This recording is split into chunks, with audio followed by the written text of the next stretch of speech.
When 11-year-old Aaron Ware showed signs of depression a few months ago, his pediatrician prescribed something extremely unusual. After talking with the boy, Dr. Marilyn Corder came up with a treatment plan that was either pure genius or malpractice. Basically, telling the kid to bake a batch of cookies and call her in the morning. And that's exactly what I did. I baked some cookies and I brought them back to her office to see how she liked them. And the rest is history. Where did you go to medical school? Fortunately for Dr. Corder, it turned out to be pure genius. Sometimes it takes more than a prescription. But I'm getting ahead of myself. Aaron's story actually began on his birthday. Their birthday. Aaron and his identical twin Eric were sons number 2 and 3 for Angela and Jeff Ware. Growing up outside D.C., the twins reveled in each other's company. He could find something good about any situation. He'd just totally lift your spirits. And that's why, when his brother died 2 years ago from brain cancer, Aaron was at a total loss.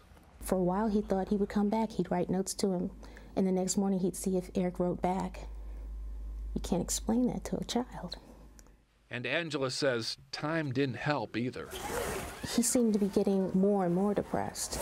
So last fall, Angela made an appointment with his pediatrician, and it was during that exam that Dr. Corder noticed something. When she asked him what he likes to do, a smile crept onto Aaron's face. I hadn't seen him smile like that in months. Bake, he said. You do? I said, well, then you know what? That's what we're going to do. Her prescription was very specific.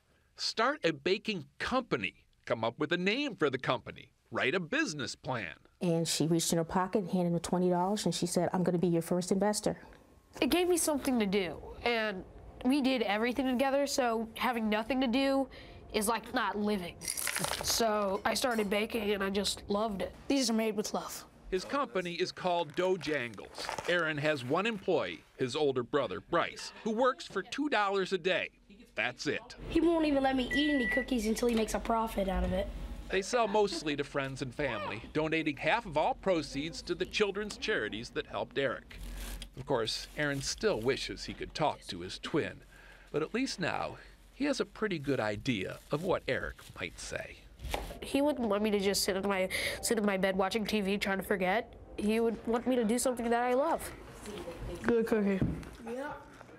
If you'd like some of those cookies, get in line. It's just the two of them, and they do have school, so they're kind of backlogged, but they do hope to have a website soon. I was going to say they look really, really good. That's such a sweet story. Tell